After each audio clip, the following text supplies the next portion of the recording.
Hello everybody, NGS here and welcome back to Undead Girl Murder Farce, episode 6, in which probably the vault will be broken into. That's essentially the setup. That's essentially what needs to happen. We have already entered the second arc of this story. The first arc was, of course, the vampire castle, and now we are dealing with a phantom thief, Arsène Lupin, and his helper, Phantom of the Opera, who declared that they will break into Phileas's Fog's vault where he keeps some black diamond, I believe, inside of some intricate silver chest crafted by the dwarves. There is something to that, some history, right? Like the dwarves being completely obliterated by the werewolves and them seemingly saving the location of the werewolf tribe inside of that gem, but we can't really tell because it doesn't really sound like a location. But that's completely, aside. The main conflict, the main story, the main issue is that they will break in. They hope to break in, rather. And that's why two sets of detectives, our fellow cage user and Aya, of course, were brought in onto the case, as well as who was it? Sherlock Holmes, of course, and Dr. Watson. Two sets of heads are better than one, or something, probably. But yeah, this is the situation right now. Thing is, the vault seems pretty damn unbreakable. Or rather, pretty damn unbreaking-inable. Impenetrable, I guess, would be the better way to put it. It's deep underground. The estate itself is protected by a tall wall and a moat. There seems to be only one entrance through a grate, or rather through some outlet of water, but now it will be grated or even closed off completely. The only entrances to the vault directly are through a door that requires 3 keys and 4 men to open. And other entrances are very twisted and very twisty and bendy and narrow tunnel that is also grated, that serves for ventilation, and a speaking tube thing that allows you to communicate with the outside world from within the vault. Pretty damn hard to break into. But Arsène Lupin claims that he will. And we will need to figure out, I wanted to say that, Aya will have to figure it out, but no. This is also a task for the viewer to try and figure out what's gonna happen. I already have some theories in my little green notebook, and I can't wait to validate or invalidate some of them to figure out some new clues and perhaps figure out how they will break in before Aya does. That's the goal, isn't it? But yeah, I think that's essentially it. So we should just... right, and the doctor, professor guy with the cane... James, is it Moriarty or is it someone else who has the cane? I don't know, I'm not sure. But yeah, the professor with the cane really is interested in that, but at the same time isn't. I'm not sure what his goal is, and I don't think we are supposed to know that yet, so it's perfectly fine, of course. Right, now we can start watching this episode. To do that, you will of course need your subs to follow along with me. I'm gonna need my sound to hear what's going on, And I'm gonna have to ask you guys for your support on Patreon, link down below, on YouTube via memberships and stuff, or not. Share my content, spread the word, costs you nothing, helps a lot. And with all of that out of the way, we can start watching episode 6 of Undead Girl Murder Farce in 3, 2, 1, go.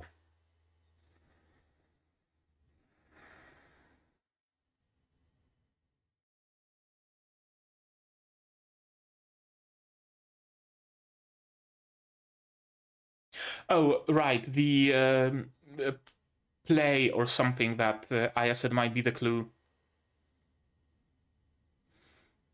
And his...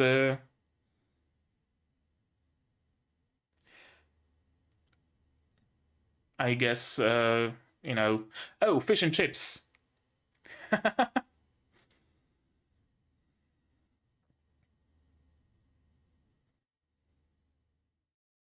Yeah, might as well go for some sightseeing and whatnot. Also, we have a great place with fish... Not actually fish and chips, just chips here in Wrocław. It's literally just called chips and sauce, or fries and sauce, rather. Great fries, and every so often they rotate some new sauces. It's cool. Kinda on the expensive side, but they're really good fries and really good sauces, so... I could go for some fish and chips, though. Kind of a pity they don't have, like, fried fish at that place. The only place where I can reliably get fish and chips over here is, like, North Fish, I guess. Then again, North Fish is actually good. It's like, you know, going to McDonald's, but you at least have the knowledge that you're eating something a little bit more healthy. Perhaps a little more oil, maybe, but at least you're eating fish, right? And fish is healthy, so... The things human mind will do to justify stuff.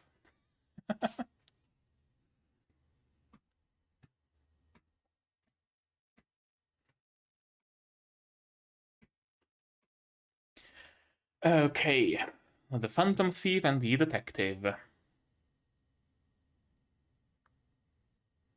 Oh, and we are also following Sherlock and Watson.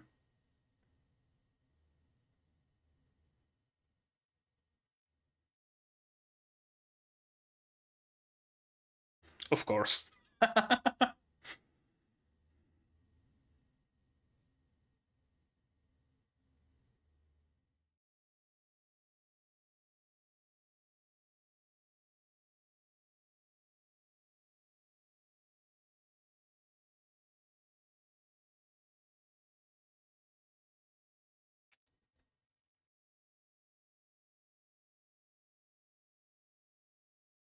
Whomst.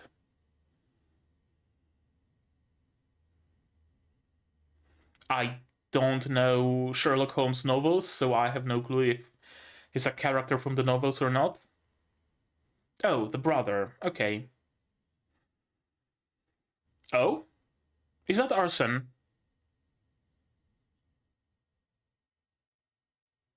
Okay, so he swapped.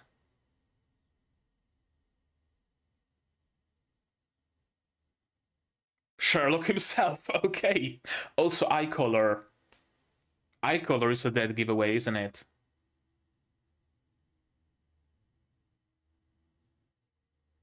Yeah, yellow eyes.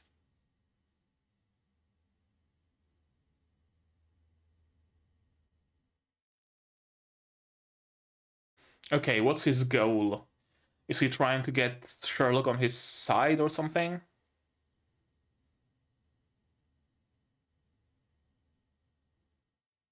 Okay. Seems interesting. I mean, he's not wrong. He's not wrong.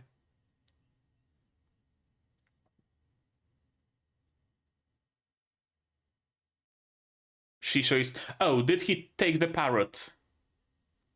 He took the parrot. Okay. Great.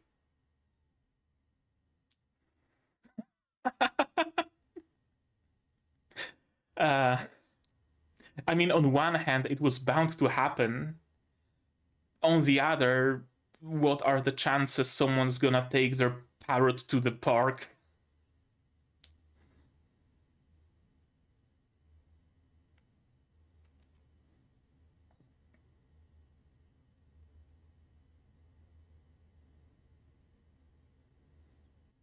The key. Or the way to open it. Or that. Hello, this is lockpicking lawyer.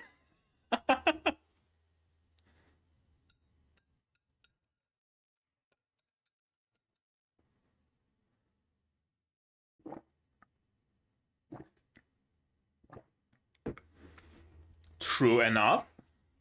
Someone was able to open it already, so it can be repeated.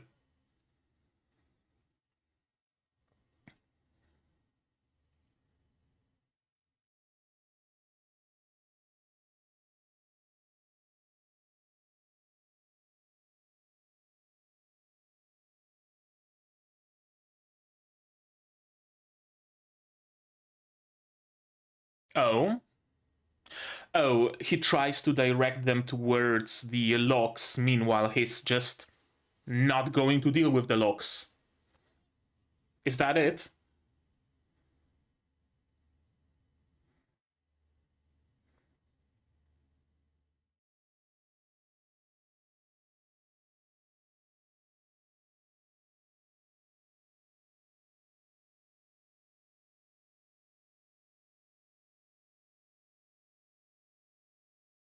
Okay, we enlisted some help looking for Aya.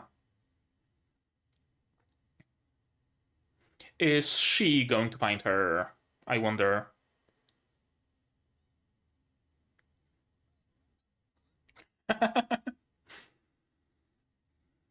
Yeah, what a coincidence.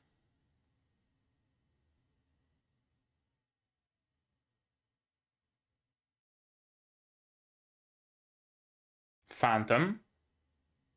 Yeah.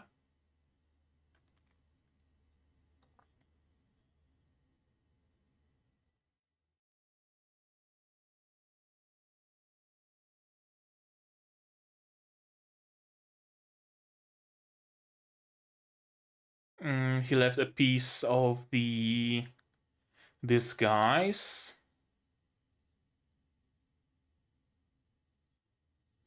Okay. I guess you can look at it that way. And he didn't lie. He didn't lie. But he misled you with his half truths.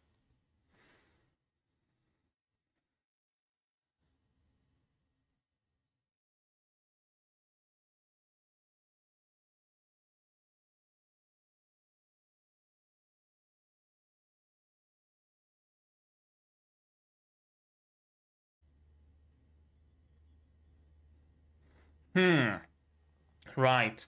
So they want it for themselves in order to be able to track down the werewolves and eradicate them completely? Perhaps they're even working with him temporarily to have easier access to the gem.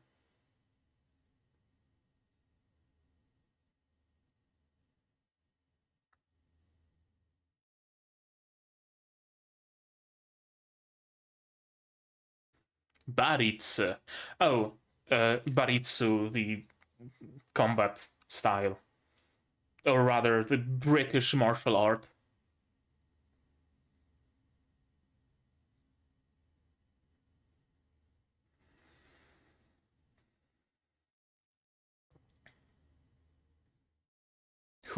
Oh, the homeless guy found her. I mean, at least she's immortal, so not like her head will crack and she's gonna die.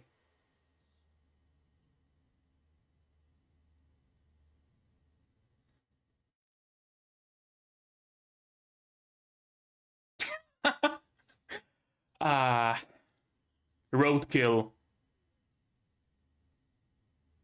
Well, shit. Okay, she can recombine. Not a problem then.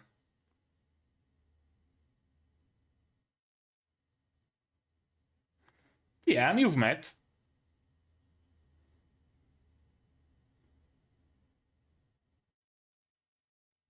They escaped.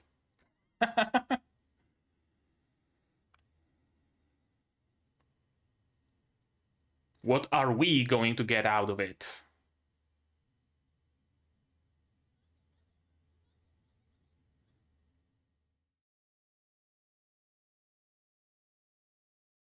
Because that's what a gentleman does, of course.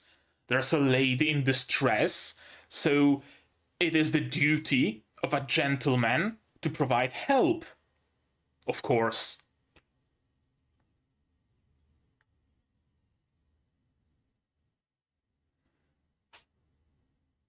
And meanwhile, Tsugaru found an empty cage.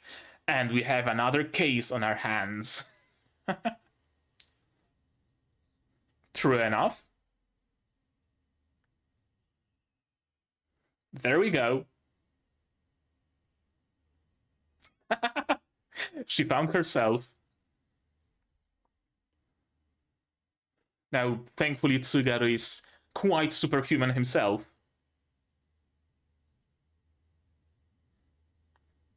So the, not British, sorry, French martial art of running away comes quite easily to him.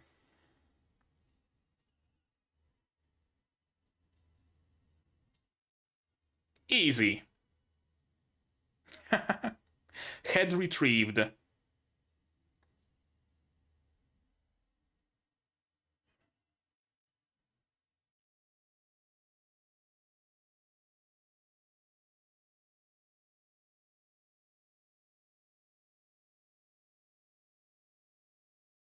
Apparently.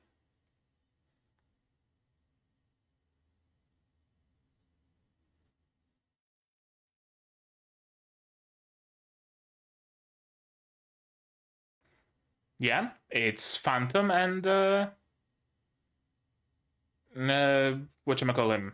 Arsene.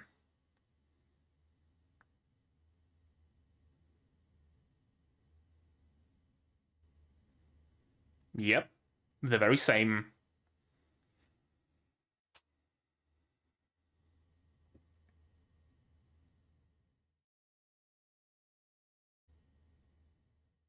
Yep.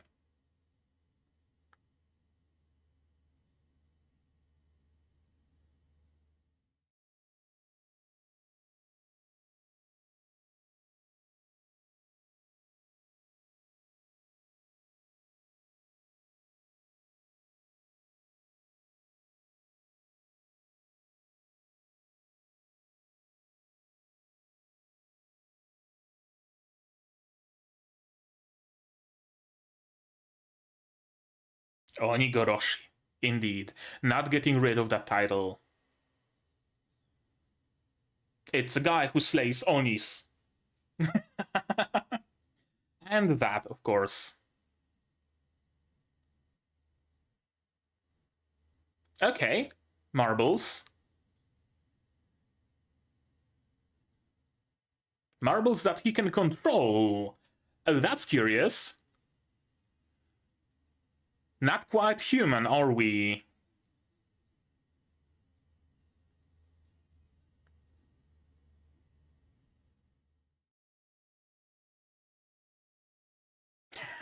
A nice gentlemanly duel.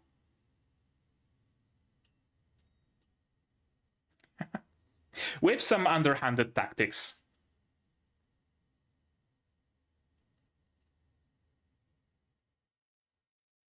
Okay, knocked out. I did not expect him to be knocked out.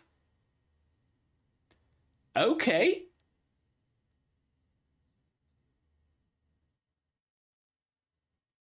I really did not expect Tsugaru to lose this badly.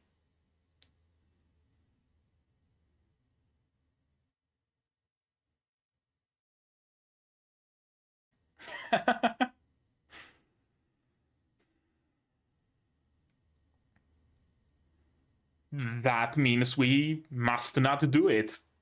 Exactly. I love their antics. I love their antics.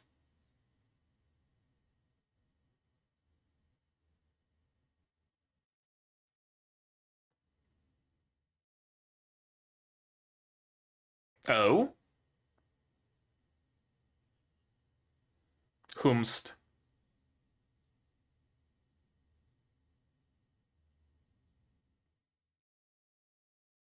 Okay, the inspector.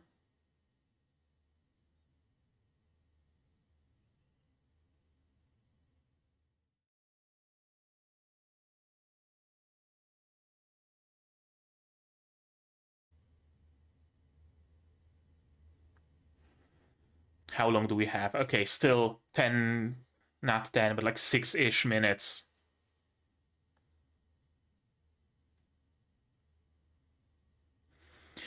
Is someone around here in cahoots with Arsen, I wonder?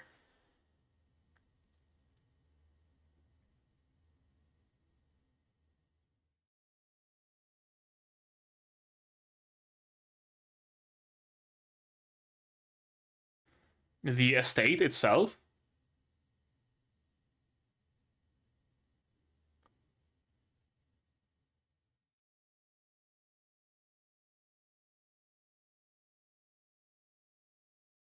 True.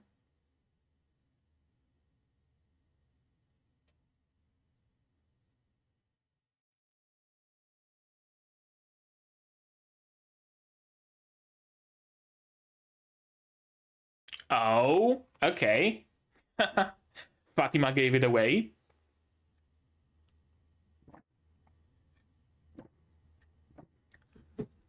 Fatima's reaction definitely gave it away.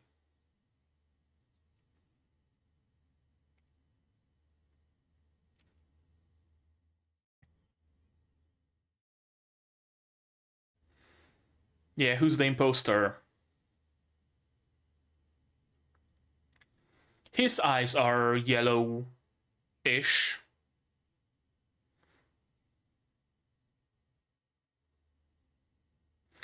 Let us pray that it's still here right now.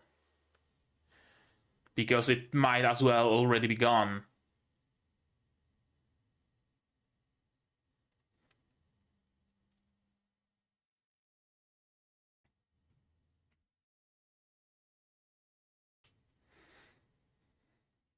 Okay, the music's picking up.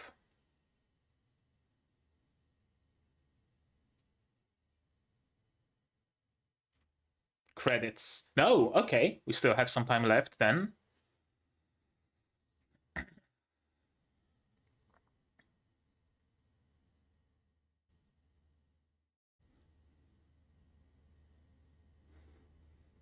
It's just a distraction.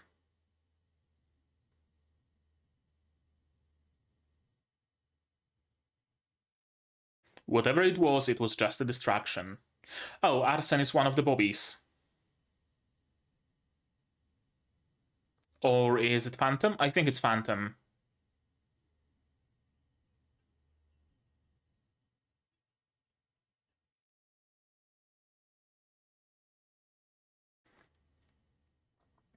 Yeah, but it means we need to be mindful of the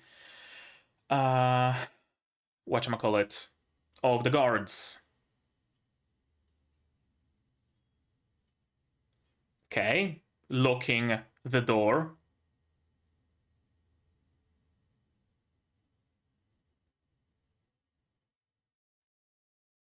Exactly.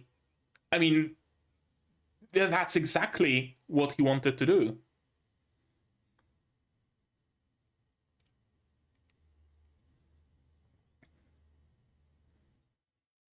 True.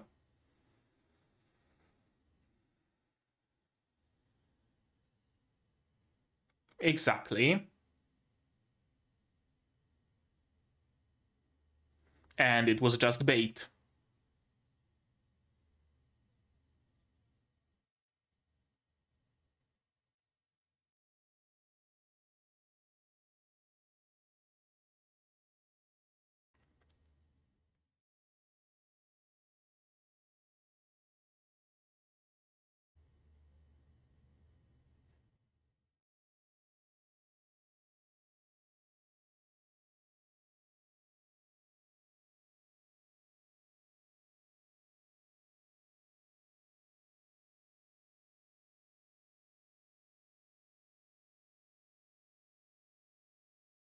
Okay, that's probably a good precaution. And we're gonna see the ending right as the clock strikes the time, aren't we?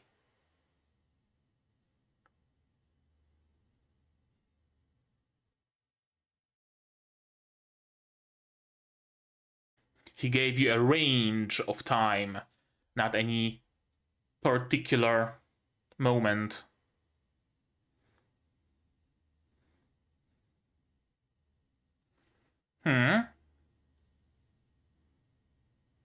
Oh, he's trying to flood them? Yeah.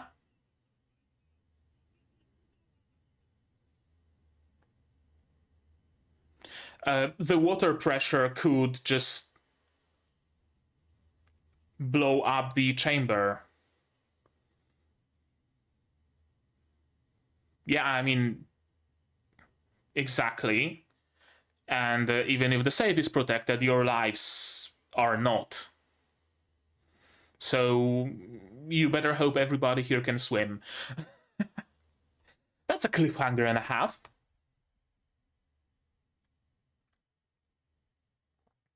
That's a cliffhanger and a half.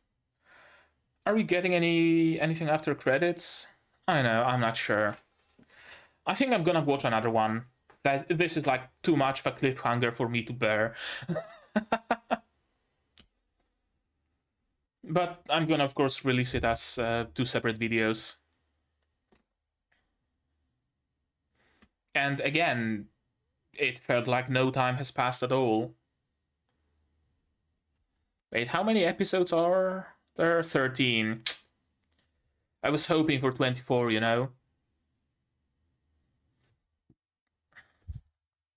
I mean, we can hope for second season.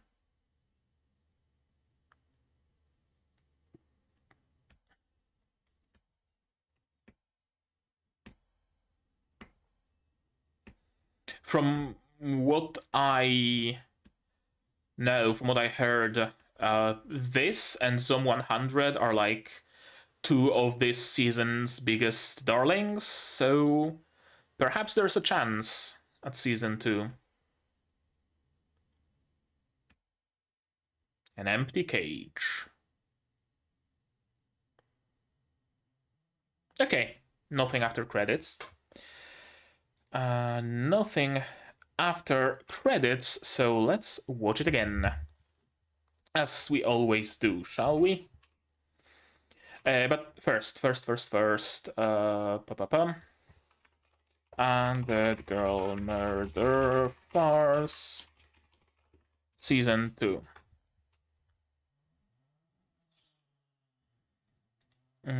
Yeah, the usual trash websites that are titled Anime Title Season 2, What Do We Know? And the summaries, we don't know shit.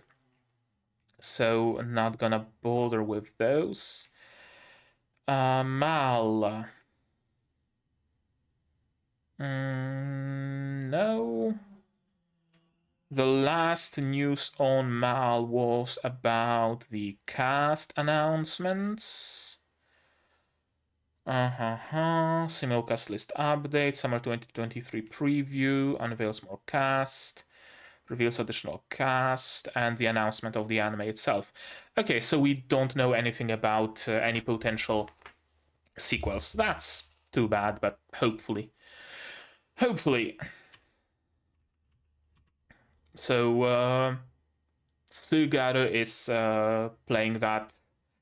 What was it called? Rakugo? I don't know. Something, some sort of a Japanese theater, and he's very much engrossed in that. What a coincidence. Like, with this other cage being here, I really was prepared to believe that it's a trap set up by Arsene, that he did it himself, you know, for some reason, maybe to get to talk to Aya without any witnesses, maybe to get her away from the investigation, maybe whatever other reasons, because this is just way too convenient.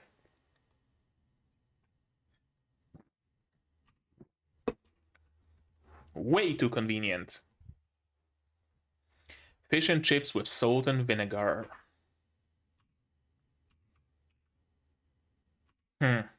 Yeah, I really could go for some nice fish and chips. They have to be fresh though. If the fish just lays in a like tray like they do at the North Fish, yeah, it's not the greatest. It gets soggy. Madame Tussauds Wax Museum. And of course Tsugaru mistook the cage. Is it actually any different, I wonder? No, the pattern of the cloth is the same. Ah.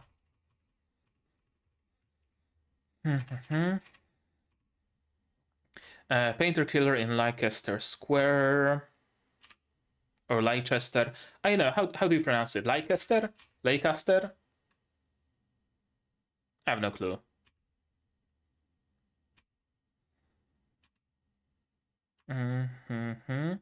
I was wondering for a moment that maybe Watson revealed something to Arsene here, but no, it doesn't seem that way. What brought Mycroft here, though? I guess maybe Sherlock himself?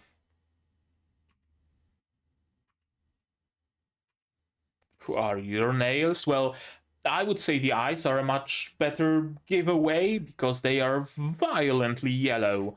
Meanwhile, Sherlock's are violently blue. That said, a surprising lack of care about detail from Arsene. You would think that he would actually trim his nails, but apparently not. Or maybe he wanted to be discovered, or expected to be discovered at least. And here's Sherlock himself.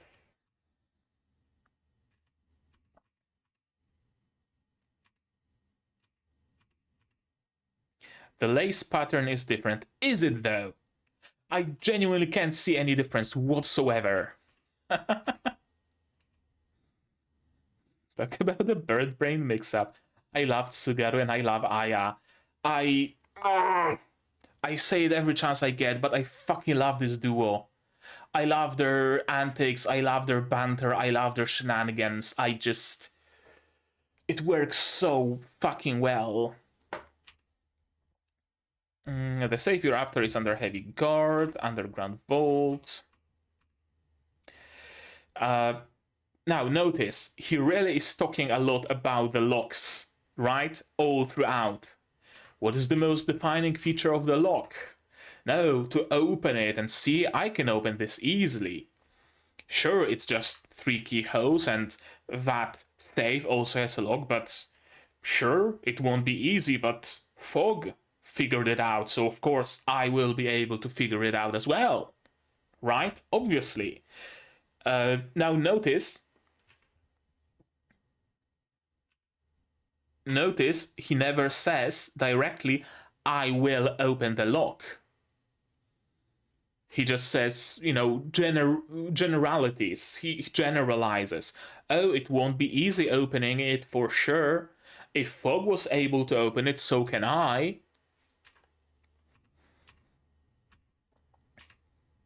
Right, and Sherlock, of course, says that, oh, we are both gentlemen, we never lie, we always speak the truth.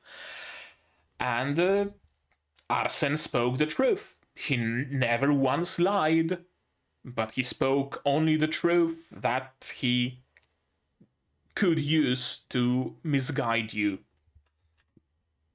I expected better from Sherlock. Honestly, I expected better from him. Yeah, I planted 2 important seeds. I wonder what's the second seed.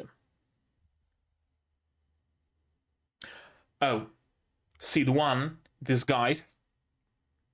Right, he showed up in disguise to make Sherlock more, pay more attention to disguises, to limit the amount of people in the vault, to, you know, be cautious of everybody, right?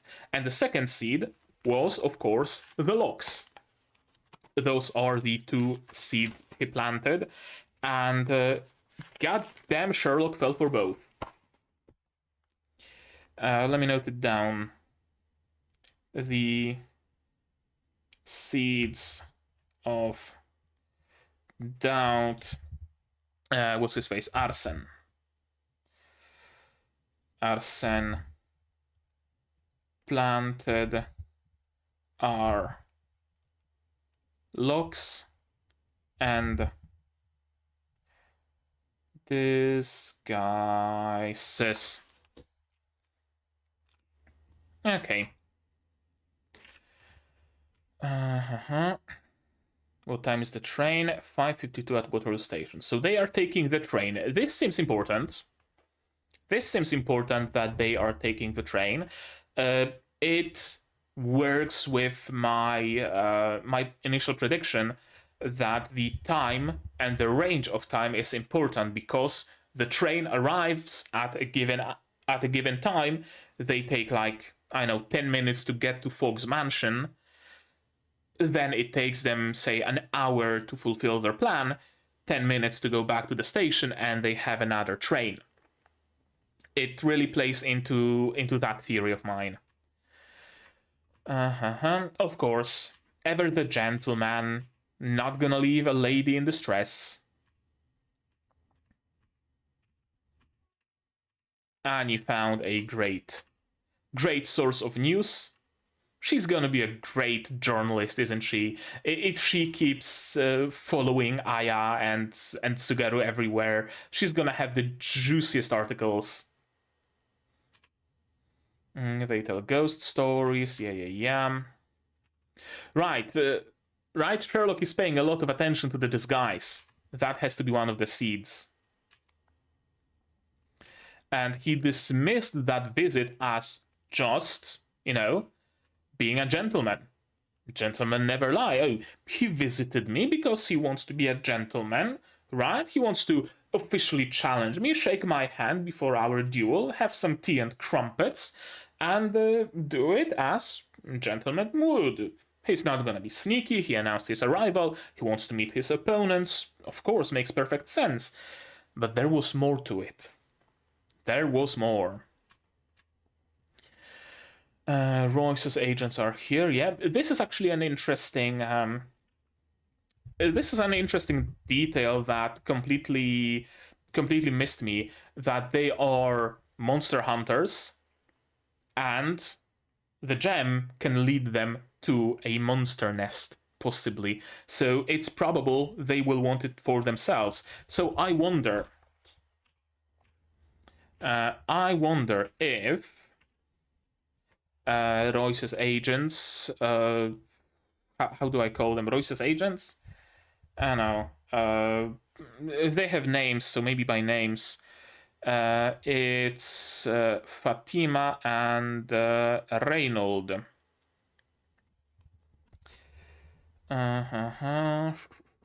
Or rather, nicknames, because I used Stinkheart already. Stingheart, and her nickname is Double Darts. Double Darts worked with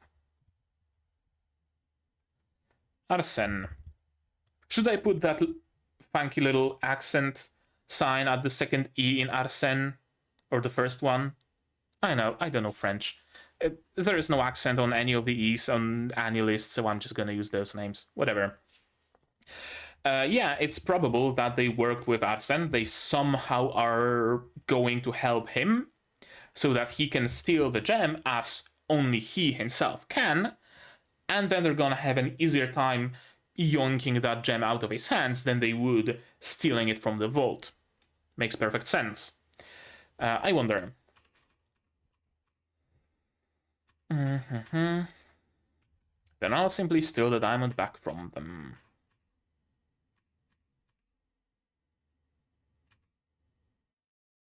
They're also monsters. Indeed.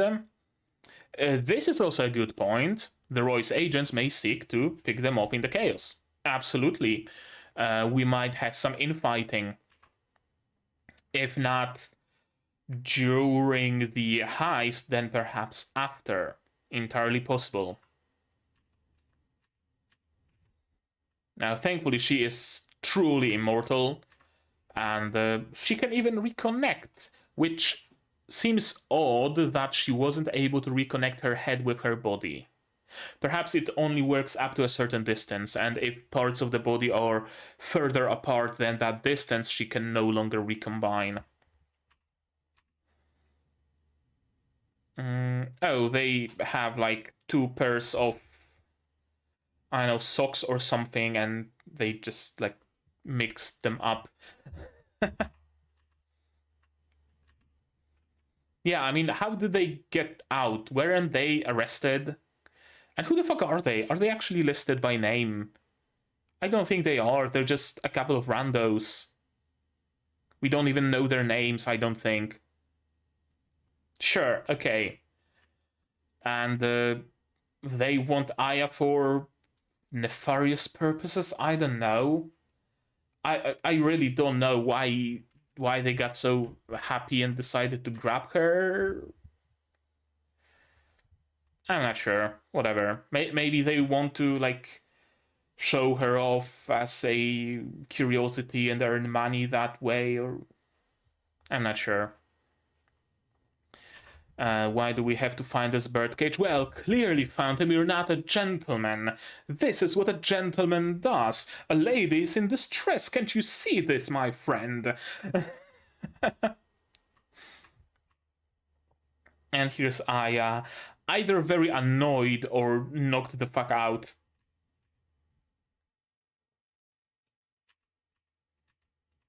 And yeah, Aya, of course, won't die. First time we hear Aya scream, and it's glorious.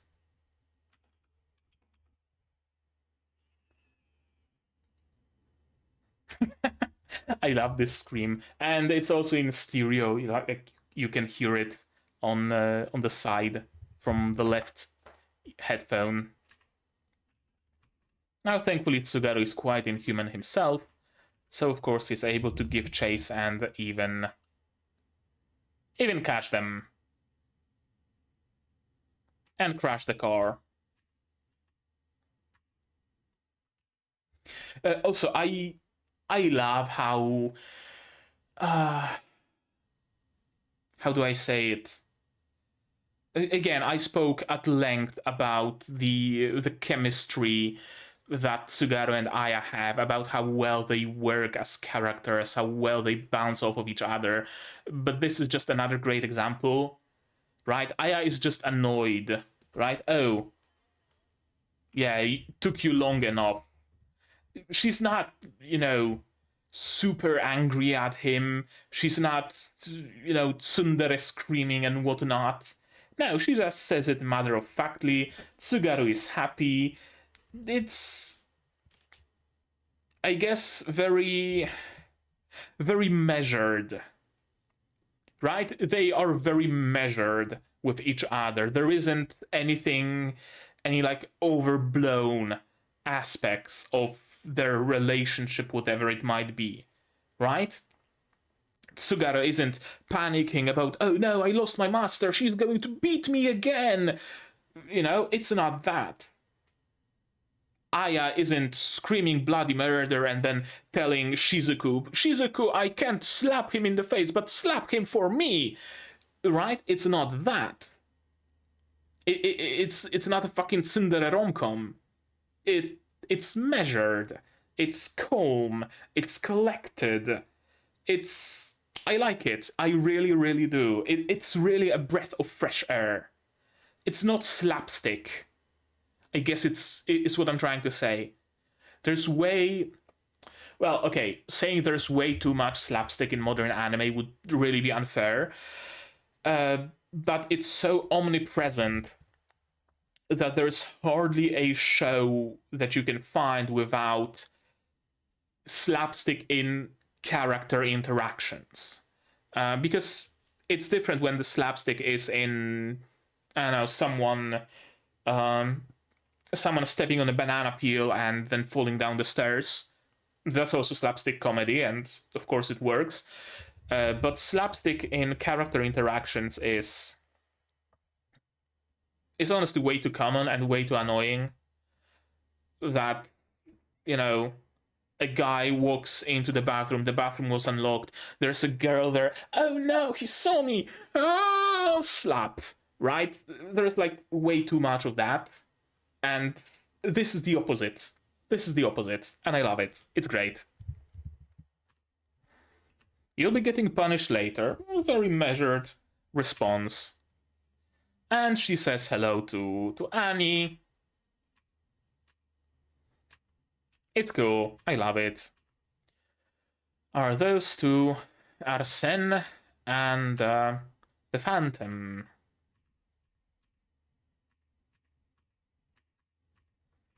He wasn't planning to plant any seeds here. What exactly is an Oni Slayer?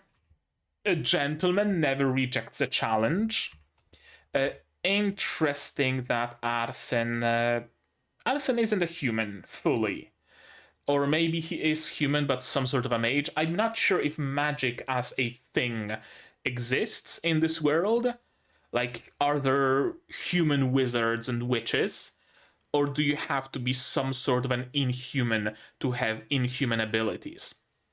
Because Arsène could either be inhuman, or he can be a human who simply mastered some sort of magic.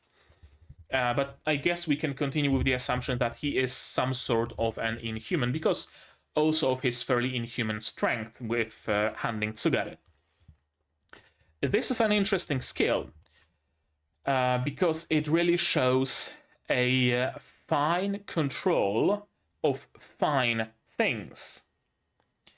If Arsène wanted to open a lock, I don't think he would need a lockpick. He would just manipulate the lock's mechanism itself. That's my assumption, at least. Now, we don't know the limitations, of course, whether he needs line of sight and whatnot, but I guess it's worth noting down. Arsène can manipulate locks mechanism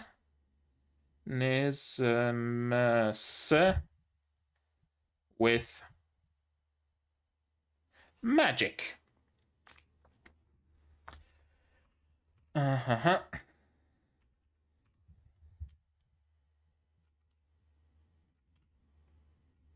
What do Arsène Lupin and an accountant counting up money at night have in common? They are way too noisy. That's a nice little duel, a nice little bit of, excitement, adrenaline in an otherwise slow and fairly talk-heavy episode.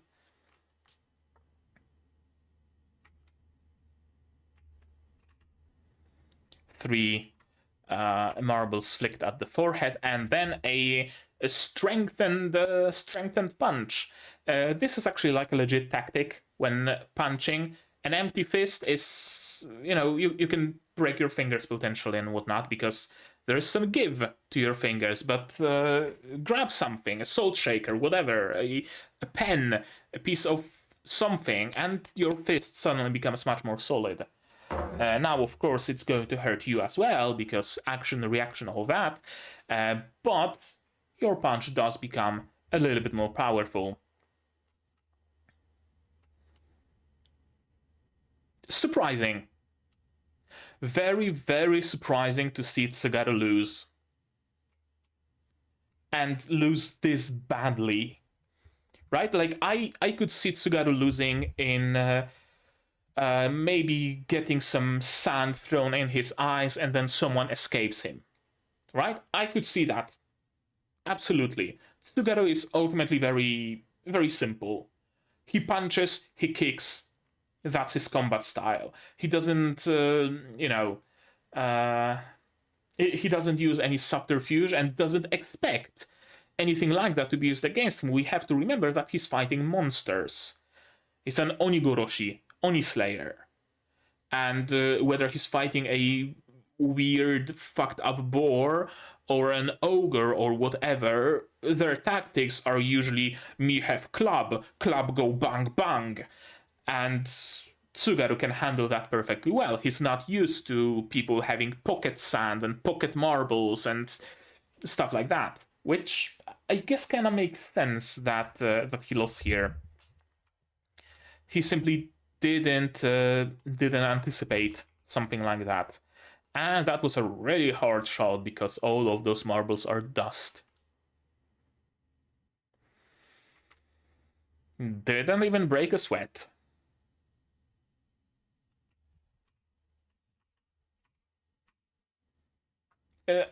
Again, I love how casual he is. Just, I lost. Not even, you know, sad or anything about it, just matter-of-factly, I lost. What can you do? I lost. And Aya is also very matter-of-factly, I saw.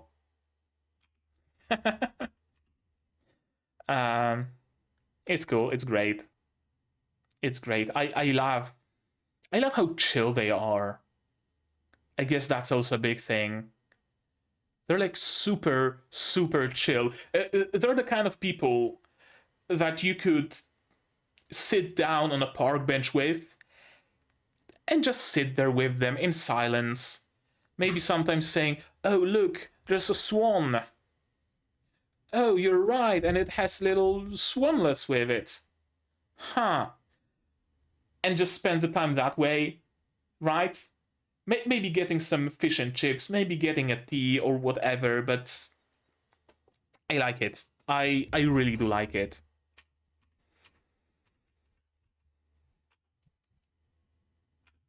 This was great.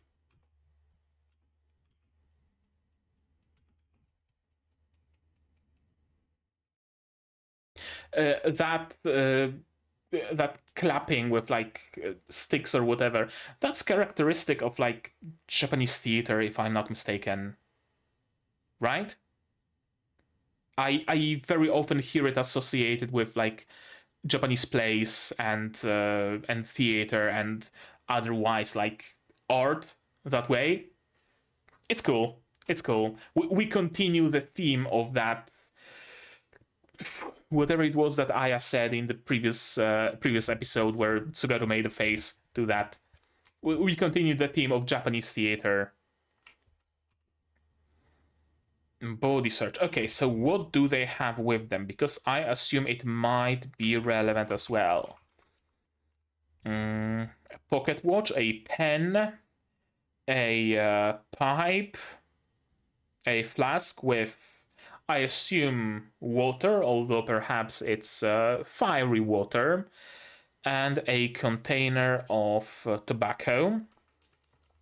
Nothing to light the pipe with, unless the thing that lies below the pipe is a pack of matches or something, and a handkerchief, of course.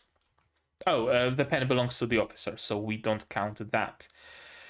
Meanwhile, Sherlock also has a pipe, a much longer one, a packet of tobacco as well, I assume. Also a pocket watch with a... it's either a pouch of some sort, because it's like at the top, right? It has this like pattern, like there was a string or something that you can pull to tighten the opening. Or it's also a handkerchief. Also a gun. No, he has 2 additional handkerchiefs and also a flask. No matches, curiously enough, unless matches are with the tobacco in the container, which is possible. Let him borrow 6 rounds, and he's going to empty his inspector. I like that we have a close-up on his eyes. That's cool. Because, sure, it serves to set the mood, of course, but indirectly it also shows you, the viewer, this is not arson. Arson, for whatever reason, doesn't change his eye color. Probably like colored contact lenses weren't a thing back then in the 1800s. So this tells you, the viewer, this isn't arson. And we already know right from the get-go, he can be reasonably trusted, or at least he can be trusted to the degree of not actually being arson. And we have a confirmation that it isn't a mask. Who is that? That's another inspector, isn't it? Okay, what does it say? We'll guard the above ground areas so that we won't be in your way. Please take care of the basement. It says exactly what it says it says. Okay, that's cool.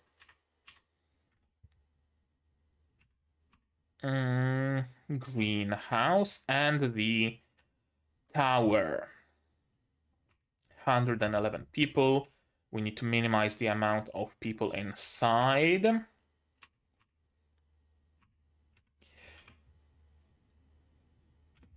Fatima's reaction immediately betrayed that it's exactly what they are planning to do, so I'm not even gonna bother writing that down, because if that's not a confirmation, I don't know what is. Our job is to protect Phileas's assets, of course. Smoke after our victory. I was thinking that there might be something up with that. Maybe Holmes just packed something else into Watson's tobacco container that will help them later. But wouldn't the guards at the entrance open the tobacco container to verify that it's actually tobacco inside? Probably.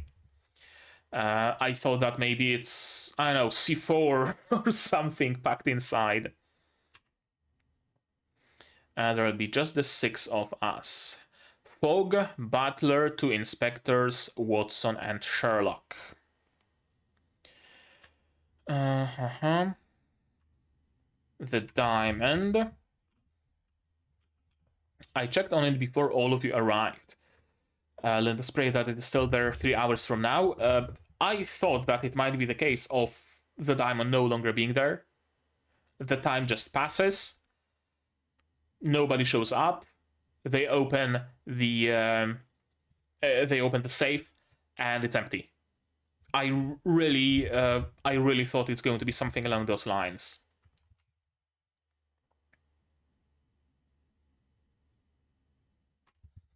And we are closing.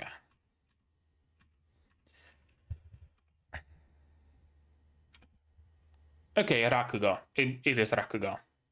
The unworthy Rakugo performer Tsugaru Shunichi will observe this performance of the pot thief.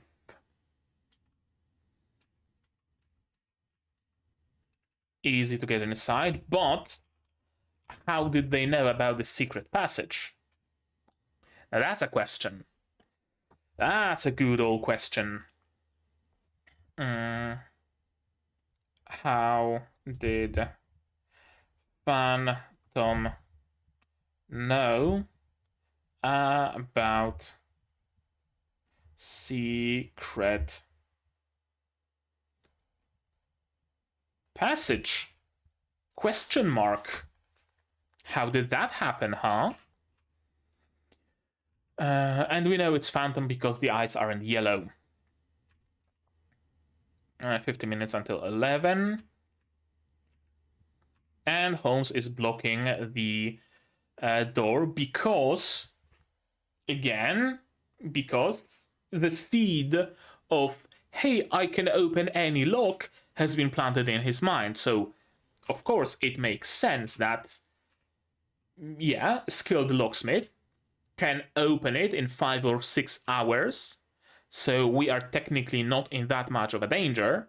And at the same time, the entrance is permanently sealed. Yeah, so, right, Lupin declared that he could open any lock, but he's not going to open a lock that no longer exists, of course. Makes perfect sense. Just as Lupin wanted. Everything according to his keikaku. Everything. What will you do next? Well, next he will just flood this whole area. There's something weird about Vilya's fog. I can't put my hand on it. Rather, the show itself kind of frames him at times in a sus way. Maybe I'm just looking too much into it. Nothing's happening. Well, things are happening. The whole thing is getting flooded with water, and you have no way out. Because that was exactly Lupin's plan. Yeah, that's the water from the moat. And the vent is high up. A human can squeeze through, but the liquid always will be able. So, of course, we won't be able to protect the safe underwater. Sure, that's one problem. Another problem is that you will all fucking die. You will all just drown.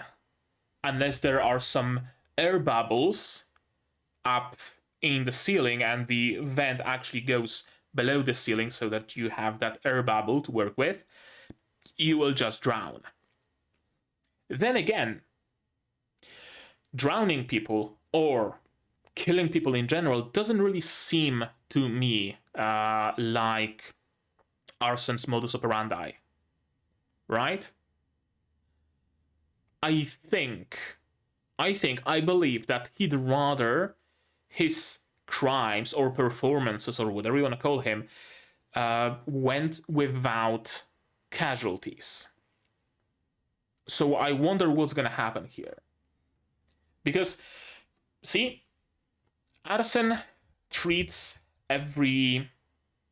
Or, I mean, judging by just this one, we haven't seen any other thieveries of his, but he seems to see all of those as performances, right? And he seems to take pride in solving complicated and complex security measures. How to get somewhere unseen, right? If there is a room with 17 people constantly staring at an item and offsetting their blinking so that whenever someone has their eyes closed, someone else has them open, how to steal the item they look at, that's a challenge to him. How to actually do that unseen. It wouldn't be a challenge bursting down the door with a kick and mowing everybody down with an AK, right? It really wouldn't be a challenge to do that.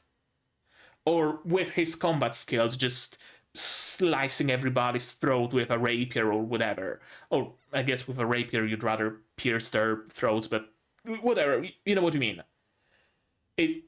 He's not one to use hitman tactics of there is nobody will see if there's nobody to see. He takes pride in the challenge. So it doesn't seem to me like he actually intends to kill them. So there has to be a different purpose to the water. My assumption is that under the weight of the water, either the walls or the door of the chamber will give out and it will just burst open. And everybody else will flow out with the water, you know, fall down, whatever. Everybody will be busy trying to get their bearings. Meanwhile, Arsene or Phantom just rappel down, grab the gem, and rappel up, and done deal. Really makes me wonder. Water is there just to cause an opportunity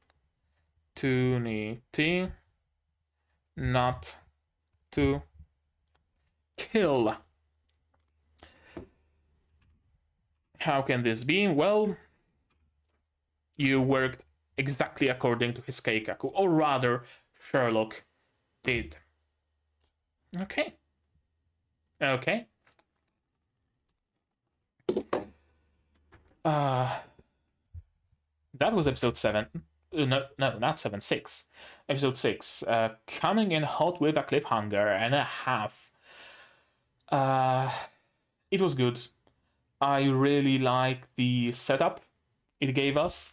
I really liked that all of the characters had their little bit of time to shine, right? All of them had a little bit of spotlight at least.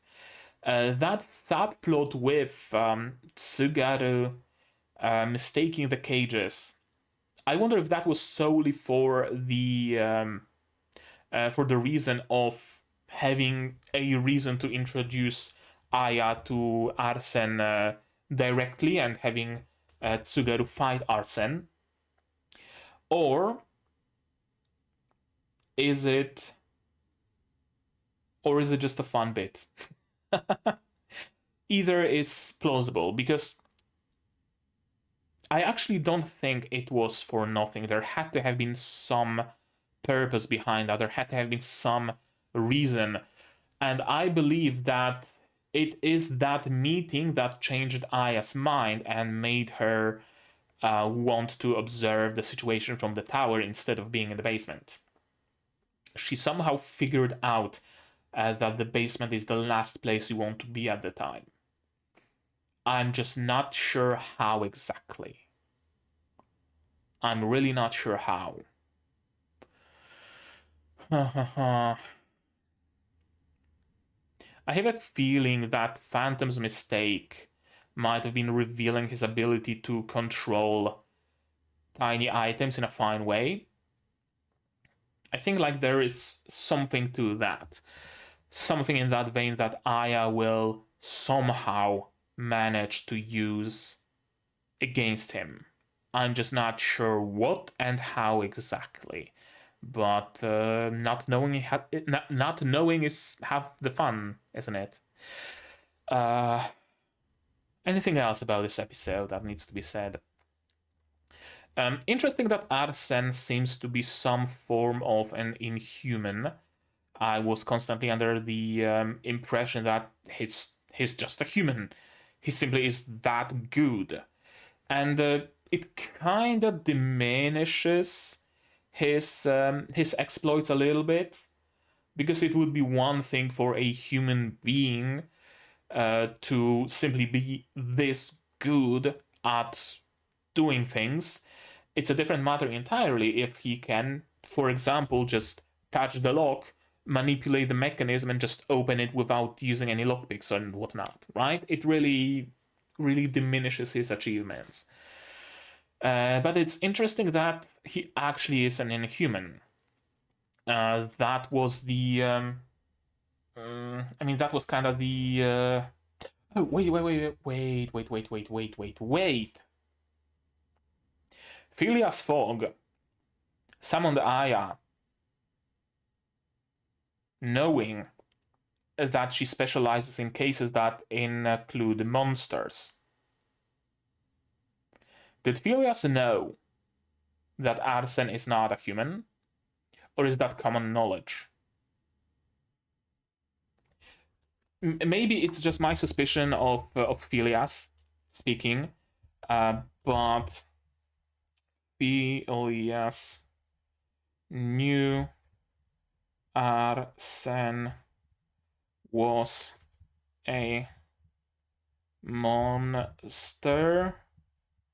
That's why he called for Aya. Because if he thought that Arsene is just a normal, regular human being, then of course Holmes should be enough. Or Holmes and take another well-known detective locally. But he specifically sought out the cage user. So there might be something to that. I just don't know what.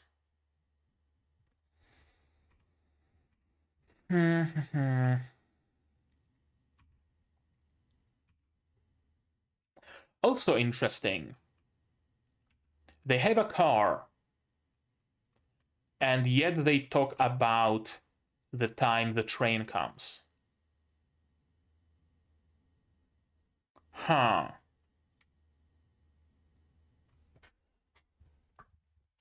I wonder. Perhaps my suspicions of the metro, of the London Underground, might be not unfounded. I'm not sure, but it seems like the train will play a role in it of some sort.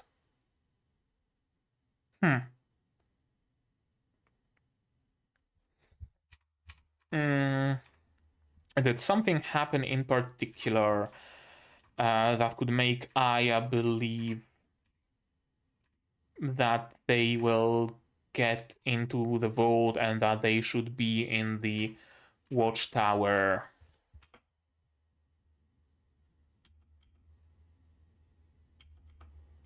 Not really.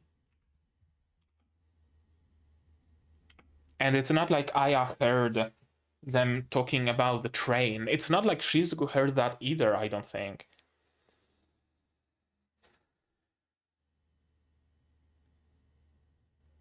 Yeah, I don't know. I don't know. I think that's it. I think we can just finish this episode here. I don't have anything more to say on the topic, but maybe you guys do. And if so, say so in the comments down below. What did you think of this episode, of my reaction, my theories, stuff like that? Just, no spoilers from the source material. Discord is here and also in the description where you can talk spoilers to your heart's content. Like this video if you liked it, dislike it if you didn't, but tell me why so I can improve. Subscribe to the channel to be notified of future releases of not only Undead Girl Murder Farce, but also Magia Record, Helck, Zoom 100, Atelier, Ryza, and Nanatsu, Maken, Shihai, Suru, and Ancient Magus Bride, and others coming at you in the future. I also stream sometimes, mostly gacha games. Click the bell to be notified of when I go live. Support the channel if you want monetarily on Patreon, linked down below, where for $10 a month you get early access to non-seasonal shows like Magia Record, and for just $1 you get a role on the Discord and a place in the credits. And I also have YouTube memberships, so there should be a button somewhere below as well for like super stickers, super thanks, and all that jazz. And if you don't want to spend any money whatsoever, share my content, spread the word. It costs you absolutely nothing and helps the channel a lot. And now, with all of that out of the way, that's gonna be it from me for today. So as always, you guys do the good stuff, and I'm gonna see you in the next one. Cheers! And here's the list of my wonderful patrons: QB, Without a Net, The Corporal Survivor, Zentren, Zay Rainer, Akamancer, Marsh Vassal, Dr. Wotugala, and Hans Peter, and you can join them without the need to know how to swim.